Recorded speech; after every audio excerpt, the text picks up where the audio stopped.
Hi, everybody. Welcome back to another first time homebuyer session. Today, I wanted to kind of go back to the basics. I know we've been talking a lot about different strategies to get into the market, but I feel like sometimes I get way ahead versus sometimes going back to the basics. So, today, I wanted to talk about the home buying process because I feel like a lot of people don't actually know what the timeline is, what to expect after going to see property, submitting an offer, the conditions, like what does that look like and what can you expect? When do you need to give a deposit? How much should that be? All these types of things. So let's go through the timeline. And I had a lot of fun with this because I added some fun memes. So I hope you enjoy them. So, the first thing before we do anything, before we look at houses, before we look at apartments, you need a pre approval because we can go look at a million condos and we can go look at a million houses, but it means nothing if we don't know what budget you're working with. And you're just going to waste your own time, your own energy. And it might not be realistic what you're looking at. Let's just be honest at what it is. So, the first thing we need to do is we need to get you in touch with a mortgage broker. The difference between a mortgage broker and going to, let's say, a TD or an RBC is a mortgage broker actually has access to over 50 lenders. So, all of the major banks, and on top of that, some B lenders like credit unions.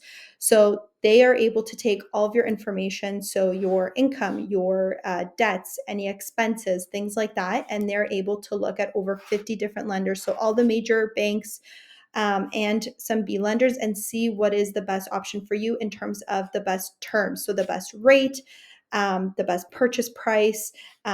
Obviously, we can get creative depending on if you're looking to buy a house with a rental, like a rental potential unit, then they can play around with the numbers and we can get you the best budget that we can, right? But that's crucial because we need to know what budget we're working with. And based on that budget, what are you going to be expected to pay on a monthly basis at today's interest rates? So you need to feel comfortable that, okay, this purchase price of 700,000, that's great that you got pre-approved for that much, but how much does that mean on a per month basis? And are you comfortable with that mortgage amount? Okay. So that's super, super crucial.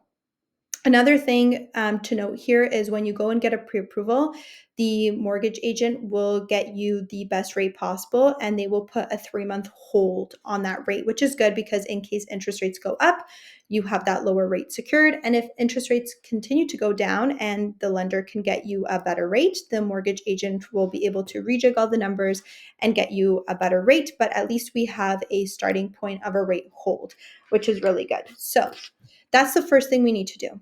Once we have a pre-approval and we know what budget we're working with, then we start looking at houses, which is the fun part, right? So we start looking at houses or condos, whatever it is that you're looking for.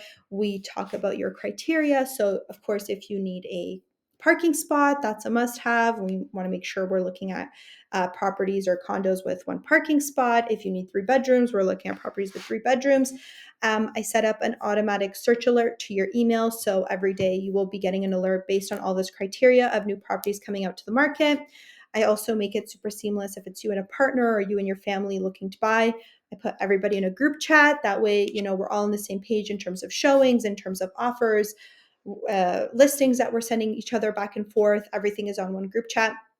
And then I schedule your showings. So depending on what you want to see, we can go see one property. Let's say a condo just came out in a building you really like. Okay, let's go check it out.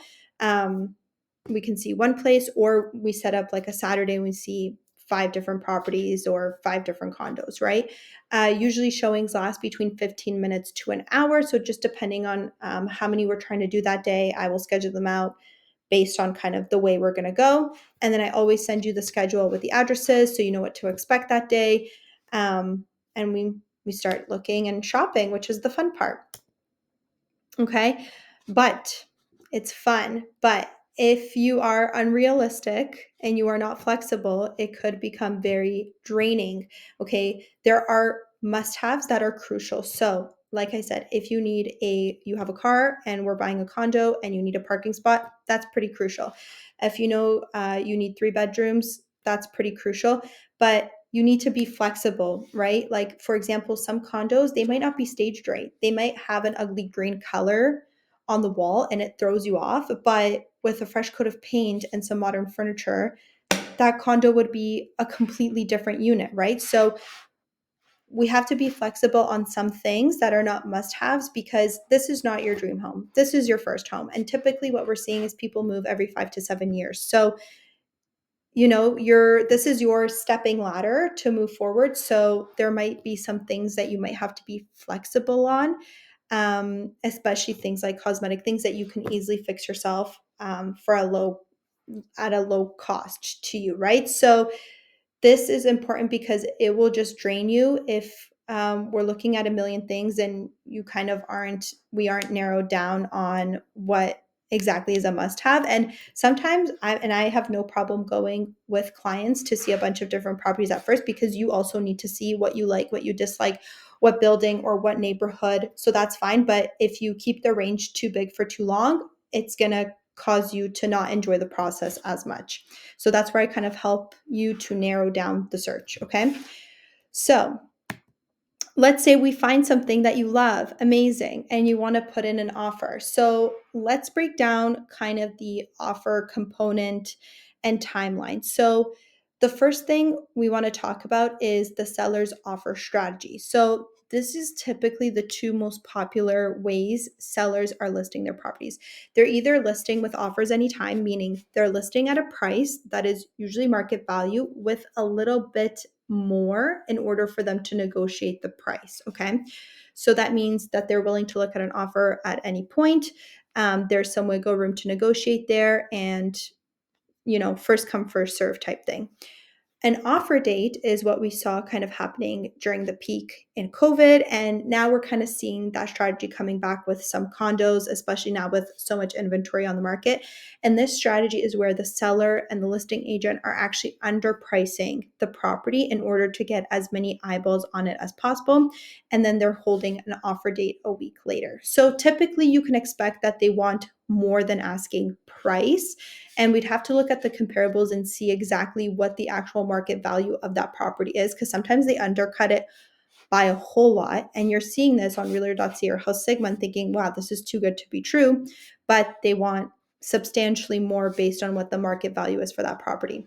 So this is something that we need to know about in terms of strategizing of how are we offering and when are we offering on this property, right? And offer dates don't always work. They could get two or three offers and they might not be offers that the sellers are willing to take.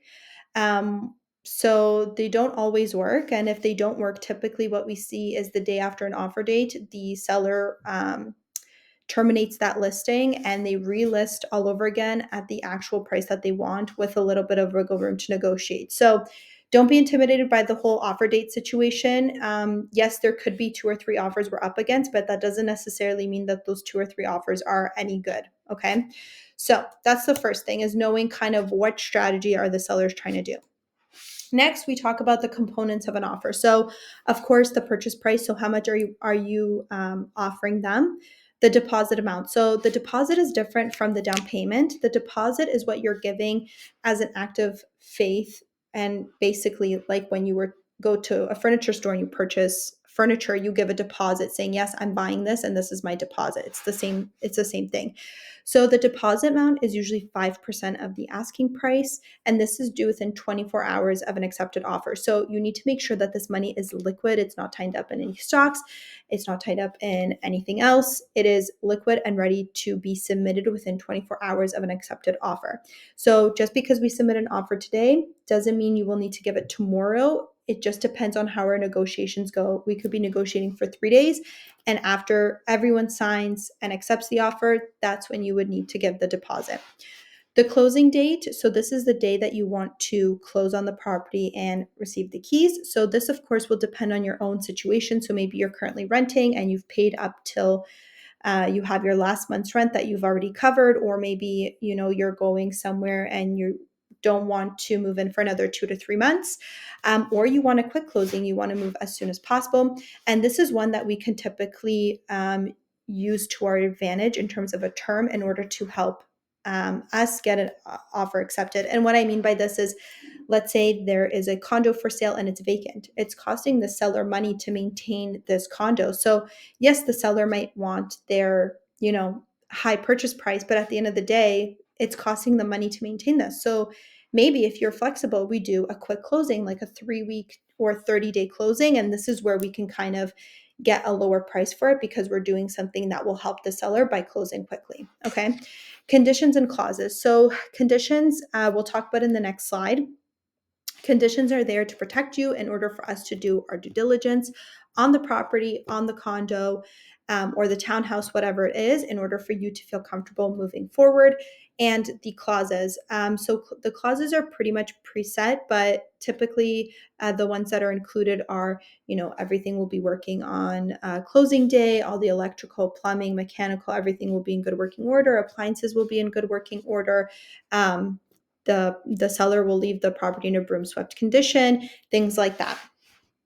Okay, so let's talk about the conditions. So these are the three that are the most popular. So financing, which I will recommend always for both condo and whatever condo, townhouse, home buyers, because you are pre-approved. That's great, but the bank is actually giving you the money based on the property you're purchasing. So we want to make sure that the bank appraises the home at the same price that we negotiated for, because if there's a gap, you're going to be on the hook for that gap. So let's say we bought the place for 1.2 and the bank says, well, based on our records, this is only worth 1.1. You got to come up with the 100K at closing. So we want to make sure the bank says, yep, we're good on this home, ready to go. So it's super, super crucial. Inspection. So this is at your own cost. It costs around $400, but I would highly recommend always an inspection when purchasing a home, a townhouse. Condos are kind of depending. If they're brand new, there's really not much to inspect. If they're a little bit older, depends because sometimes they have Kitec plumbing. But an inspection is highly recommended because you want to know how old the roof is, how old the AC is, how old the furnace is there any electrical issues? Is there any plumbing issues? How is the foundation looking? Because these could cost you thousands, right? So $400 versus thousands in repairs. It is super important to know what it is you're buying. Finally, the status certificate. So this is typically for condo properties, so condo apartments and condo townhouses, because this is the background check of the building. Remember, you are not just buying a unit, you are buying into the condo. So your condo fees that you will be paying are going towards the condo board, who then allocate those funds towards maintaining the property, repairing the amenities, things like that. And you want to make sure that the building has healthy reserves in their money. You want to know how much the condo fees are going to be going up per year, so that you can plan for these things and know that you can afford these increases, right? You want to make sure you're not buying into a condo that has no money, because if a major repair comes up, you're going to be on the hook for helping pitch in for this repair. So I have a video on buying a condo. So if you're curious about that, it's in my YouTube channel. So those are the three major conditions. Usually we see them last from 3 to 5 business days. So you have 3 to 5 business days to fulfill these conditions and do your due diligence. If for some reason something comes up, let's say in the inspection report, and it looks not the best, you are able to back out, get your deposit back in full without reduction, and walk away from the property. If the financing doesn't come back, we can walk away. Or maybe there's something in the inspection that comes up, and this is where we go back to Mr. and Mrs. Seller and say, hey, we found this in the inspection report. Are you willing to fix this before closing? Or we need to renegotiate the price because this is going to be a major fix for us. And this is where we can go back to the sellers and renegotiate and do an amendment in order to move forward with the property. So let's go through an example of an offer. So I just picked kind of the last condo that was sold over the last 10 days. So there was a condo in Etobicoke off of Queensway that was listed for $559,000. It's a 1 bed plus den, 1 bathroom and 1 parking, and the buyer negotiated for $550,000. So let's say, there's a few of these units up for sale. We're going to try to negotiate, and we're going to start off with $535,000 as our offer price. We're going to give a $25,000 deposit, which is due 24 hours from acceptance. Let's say we're going to do a 2-month closing, And the conditions that we're putting in are a 5-day condition on financing and a 5-day condition on the status certificate review. Obviously, all the appliances are included, all the window coverings are included, all the light fixtures. Anything that's basically fixed to the property is included in the purchase price. And some of the clauses that will be included is like everything will be in good working order on closing. There's a whole bunch more, but this is just like a high level. Okay, yay. They accepted we went back and forth between the 535. They came back at this price. We came back at this price. We negotiated. We got the accepted offer at 550,000. Perfect. Now you go and submit your $25,000 deposit. This gets held at the listing agent brokerage trust account. So it gets held there until either A, the conditions don't fulfill and we are backing away from the deal, or two, we are moving forward with the property and they hold this money until closing in their trust account. Okay. So that's the next step. And now we're in our conditional period. So, like we said, we have 5 business days from the day of acceptance. And business days don't include Saturdays, Sundays, or holidays. So let's say we got the offer accepted on Sunday. On Monday, you go and put your deposit in. We have until Friday to conduct making sure the financing approves, and we do the status certificate review with your lawyer. So your mortgage agent will be confirming the lending. I, of course, send everything to your mortgage agent. I work very closely with all the mortgage agents to make sure they have all the paperwork that they need in order to get it approved. And the status certificate will be given from the listing agent. They have to order it from Conduit. It's this website. They have to order it. It has to be within 30 days ordered, so that we're looking at new data in the status certificate. And this will be sent to your lawyer. And the lawyer will go through the status certificate, make sure the reserve is healthy, make sure they will tell you what the planned increases for the maintenance fees, what are restrictions. Maybe there's a pet restriction. We didn't know that, and you have a pet, right? Things like that. There may be an appraisal that the bank needs to do. Typically, they do this all online, but sometimes it may happen. And, you know, what did I write here? Things may come up in the appraisal from the bank, the status review, or the inspection that may allow us to renegotiate the terms of the agreement. So this is what I mentioned in the previous slide. If something comes up in these conditions, we can go back to Mr. and Mrs. Seller and say, hey, this came up and will you fix this, or will we renegotiate the price? But let's say everything went amazing. The bank approved the purchase at the 550 and the lawyer said, yep, everything looks good in the status review. The building is healthy. They have a lot of money put to the side. Woohoo, amazing. So we are good to go and you are happy to move forward with the purchase. We send a notice of fulfillment that you are moving forward with the deal. Now we are firm. You are legally bound to close. Okay. So we are full firm. Let's say we sent this within the 4 days of the status. It doesn't have to be on the 5th day. It could be any time in between those 5 business days. If we do not send them a notice of fulfillment within the allotted time, the contract is null and void. Okay. All right, revisits. So typically we always put in 2 revisits into the agreement. Obviously, if it's a longer closing, sometimes buyers want 3 revisits. So typically we have 1 revisit where we go back again, we take a look at it, we measure things, you bring your family, maybe your parents, whoever it is, and we go look at the property again so you can kind of start to plan for your moving day. The second revisit or the third revisit is always, I like to put it 2 to 3 days before closing so that we can come back to the unit, make sure everything is the way it's supposed to be. All the appliances that were supposed to be there are there. There's no holes in the walls. Everything is working. We'll run the dishwasher. We'll make sure that, the oven works. Everything that is supposed to be there is there and it's in the same condition like when we bought it. Okay. So that's important. And prior to closing, don't do anything to screw it up. So don't go changing jobs. Don't go buying crazy stuff on your credit card. Don't go buying a car because yes, you were pre-approved. Yes, the bank said yes during our financing condition, but these things may affect them actually giving you this money 2 months down the line when it's closing date. This obviously is a question that a mortgage agent can give you more clarity on, but don't do anything that requires large purchases on your line of credit or credit cards or getting a new car. I know there's a lot of excitement, but just wait until after closing, okay? Usually, typically a week before closing, you'll also meet with your lawyer. So if you don't have a lawyer, I can definitely recommend a few, and you'll go and sign all your paperwork. During this time, they will calculate also the land transfer taxes you will pay. You can, of course, always ask them this during your conditional period as well.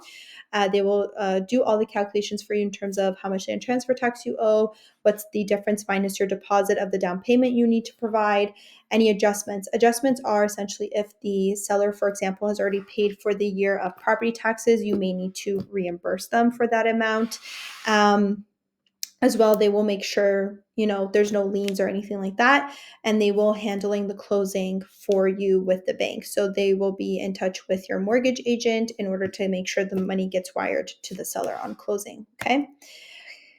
And we made it. It's closing day. So everything is moving smoothly. We're moving forward to the closing day and we are there. It is closing day. So the closing can happen anytime between 12 to 6 p.m. It does have to happen before 6 p.m. Unless something happens, it could get moved to the next day. Okay. During this time, we are kind of just waiting for confirmation from the lawyer that everything was wired, the title was transferred. It is now officially yours. Typically, what we've been doing since COVID is you can access the keys in a lockbox before or sometimes still you have to go to the lawyer to get the keys, and the place is officially yours. Exciting. Okay, and that's me. That's what I look like on closing days. I'm so happy for all my clients. Okay, so that's just kind of a quick high level timeline of what to expect when going through an offer process, kind of the time in between. Obviously, this is case by case scenario. There'll be different conditions, there'll be different closings, there'll be different purchase prices, different strategies of how we try to get a property, all these different types of things and scenarios that may occur. But typically, this is kind of what we see in terms of a timeline. So, this could be as quick as us starting to look and buying a property within a month, could be 3 months, could be 4 months, really just depends on what you're looking for, how specific it is. Because obviously, if you're looking for something that's very niche, like a bungalow loft, for example, those are very rare to find. It might take a little bit longer. So, this is kind of the timeline. If you have any questions, call me, email me, DM me. I'm very reachable, as you all know. And if you are looking to at least start to get your ducks in a row, I would highly recommend a few mortgage agents that I know that are amazing, and they can at least just run your numbers right now, see where you're at, and give you some inputs on how to maybe strengthen your qualifications so you can be prepared down the line, especially as interest rates start to come down. So feel free to reach out to me, and I hope this was helpful. See you guys.